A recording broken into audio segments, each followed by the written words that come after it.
Yeah, guys, it was back on this day in 1919 that Congress banned booze. Can you imagine Las Vegas without any booze? It was, Marie, the start of Prohibition, and there were only about 2,300 people in Las Vegas at the time, but I'm pretty sure many of them found a way to drink.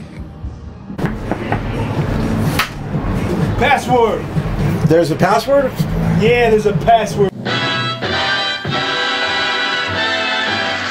The year was 1919, exactly a century ago, when places like this, hangouts and hideaways, became speakeasies, otherwise known as places where you could get liquor. The temperance movement really did shut down the alcohol in America, so people wanted to go out, they wanted to have fun, so that's where the speakeasies really came into light. Corbin Cacciapaglia manages Underground at the Mob Museum, a speakeasy bar displaying actual relics from the bootlegger era. These were the Roaring 20s. These are the Roaring 20s. Yeah. The Charleston started off that way, biggest dancing crazes. They also had 24-hour dancing marathons. There's also a still and typical drinks served like the Old Fashioned and the Bee's Knees. Some arrive as they would in the 1920s, hidden, for example, in a book, the inside cut out in the shape of a flask.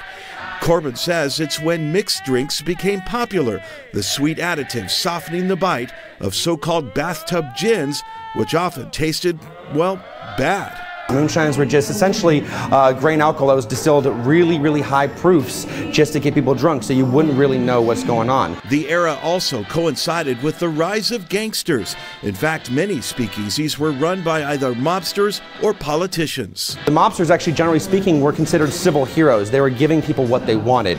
Fast forward 100 years, speakeasies popular once again, not so much for the access to liquor, but for their rich history and what they represent.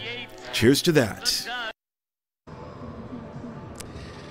Yeah, believe it or not, Prohibition lasted all the way until 1933, and here at the Mob Museum they have a lot of the history and the era on display there in the museum. Tomorrow they're going to be celebrating National Bootleggers Day. They have a lot of activities planned from 7 until 11 at night. We've got more information on that on our website at news3lv.com. I'm Gerard Ramal reporting live